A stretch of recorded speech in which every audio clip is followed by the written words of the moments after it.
hindi natin pwedeng maituloy dahil hindi available yung 18 na Marines. Dahil sa serious physical threat sa kanila. So of course, dapat maintindihan natin, buhay ang nakataya. So ipopostpone na lang natin. Handang-handa na sana tayo. Pero malalaman niyo po kung kailan po natin gaganapin ito.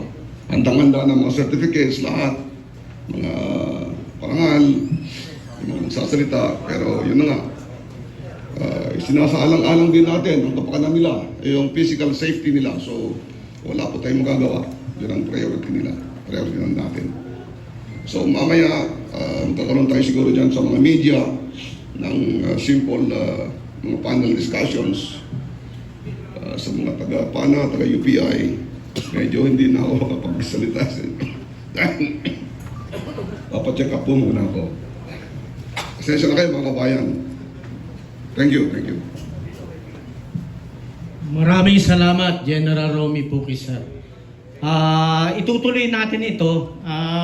Kung sino yung gustong magtanong, pwedeng magtanong at sasagutin natin ang inyong mga katanungan. Pero bago tayo magsimula, dahil nandito na rin tayo, magkakaroon tayo ng isang panalangin. Ipagdasal natin yung ating magigiting na 18 Noble Marines. At tayo na rin. Tayo ay mananatili rito panandalian para kung sino man yung may katanungan tungkol sa mga nangyayari is masagot natin. So tinatawagan natin si Bishop Angel Ortega para sa panalangin para sa 18 Noble Marines natin at sa ating lahat na nandirito ngayon sa Bulwagan. Bishop Angel, sir.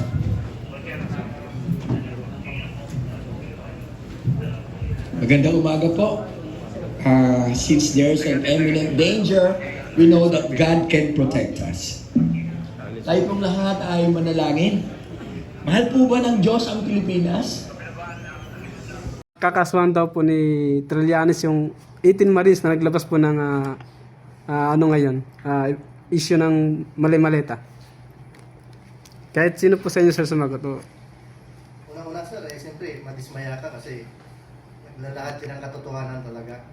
Tapos bigla nang darating yung nakakasuhan ka. Pero na-expect naman namin yan, ganyan talaga mangyayari. Pa rin kami, ituloy pa rin namin kung anong dadatnan. Sir, follow-up ko lang, sir. Sa dami ng mga nagkakaso sa inyo ngayon, and for sure meron pang mga parating na mga kaso na ipa-file sa inyo.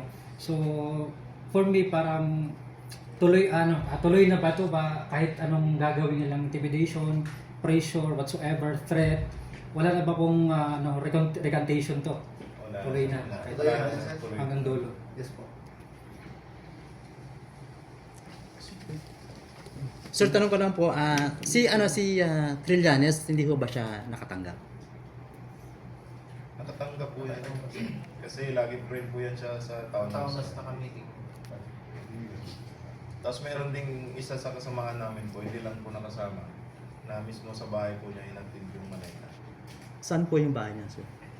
Yung kasama namin sana makakasama sa kaso, inano niya yung family niya. Yeah, may sagot sila kanina. Yan, Antipulo. Okay, next. So walang sa inyo, kahit isa sa inyo na personal talaga na kilala si Trillanes. Trillanes. Kilala na po si Trillanes. Yung bang kadikit mismo na report ka o walang gano'n siya. Basta kilala lang. Kakilala na. You mean close? Oh, yun. Ibig sabihin.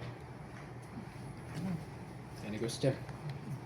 Kay Laila de Lima daw, hindi daw siya congressman noon, tsaka nakakulong daw siya noong panahon na sinasabi ninyo na tumanggap siya ng pera.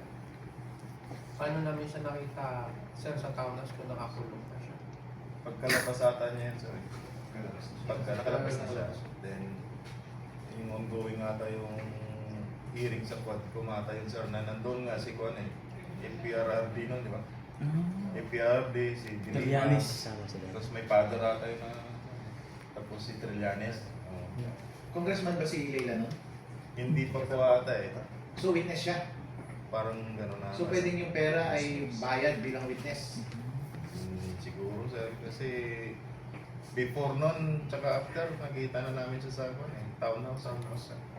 May affidavit kayo doon sir sa Quadcom na yun na nandoon si PRRD. Sabi David, wala po, pero yun yung naalala namin. So kaya yung i-prove, sir, na tumanggap talaga si Dilima? Oo, sir, kasi nakita namin. Okay.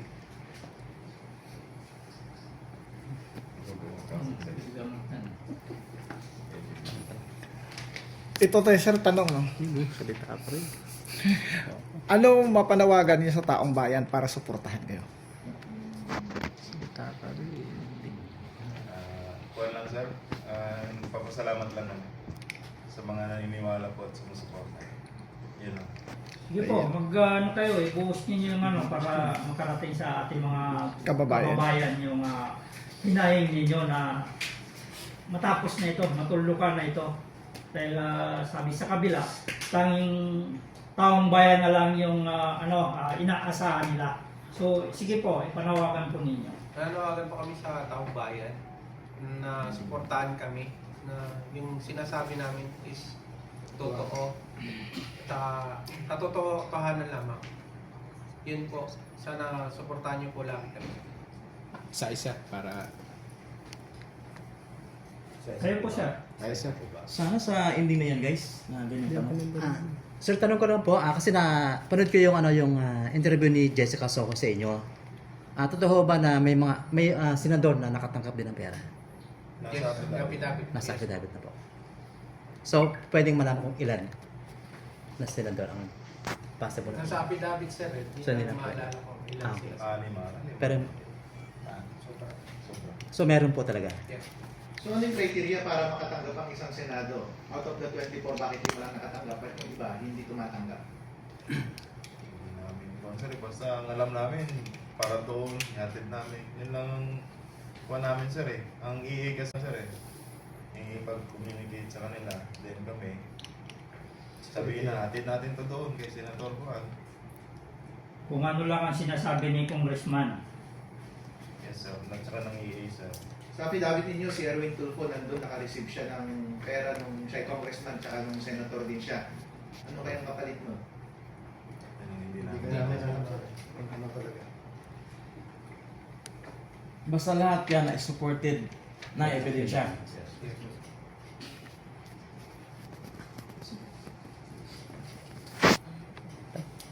Sige, guys, kayo. Wala na ata. Meron pa. Huwag yung ending question, ha? Ending na yun. Sir, kapag nagde-deliver po kayo ng pera, sino po yung mga nagre-receive ng mga pera? Meron ho bang yung tao na talagang diretso na inaabot niya yung pera? Meron pong executive nila nagre-receive. Meron din sila na mismo yung nagre-receive. So, nasa affidavit niyo na rin po, hindi niyo pwedeng sabihin. Yes. So kanina may binanggit na pangalan Mark at saka sino ba yung isa? Paul. So kilala ninyo yung tao na yan. Yes po. Tao talaga ni Kong. Oh, yes. Araw-araw namin nakakasama yan. So yan yung pinagkakatiwalaan na tumatanggap ng pera. At saka nag-deploy ng pera. Yes po. So ibig sabihin, doon pa nanggagaling yung order kay Mark at saka ano na ito, dadalhin ninyo doon, hindi mismo kay Congressman.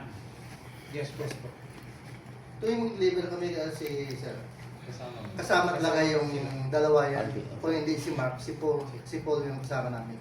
Tuwing mag-deliver. Kasi sila yung may access doon kung saan namin i-deliver. At kung sino ang tao pupuntahan. May idea ba kayo kung saan na yung dalawang tao na yun? Sa ngayon po, wala kami alam. Po.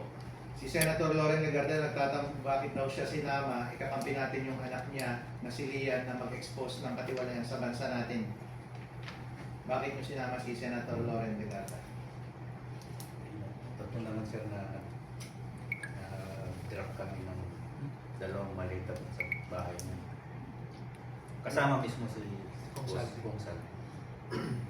Ano kayang usapan nila? Ano pa pala? Hindi ko alam. Mas lalong tumatatag ang kredibilidad ninyo, hindi ba? Kasi kung iniimbento nyo yan, hindi nyo isasama yung kung apektado ang kakampi natin, hindi ba? Yes po. Actually sir, hindi man namin alam kung sino kakampi ano eh. Yung katotohanan na talaga yung ano namin. Kami nakikita. Yun ang kakampi natin, boss. Katotohanan.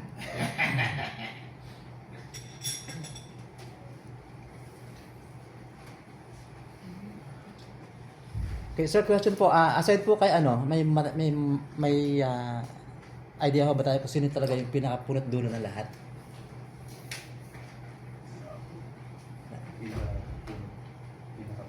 Sinabi. Sinakapuno. Sinabi. Ano pinakapuno? Nasa affidavit. Nasa affidavit na po. So ngayon, ang sinasabi ninyo, katotohanan lang lahat ang sinasabi ninyo. So alam ko, pag sinasabi ninyong katotohanan ng lahat yung nilalahad ninyo, ibig sabihin, kahit saan tayo makakarating, hindi yun, hindi kayo pwedeng umatras. Yes, yes. Kasi nandyan na, kasama na din yung pamilya ninyo dyan. Yes, ma'am. So kailangan katotohanan na lang lahat. Yes, Yan po.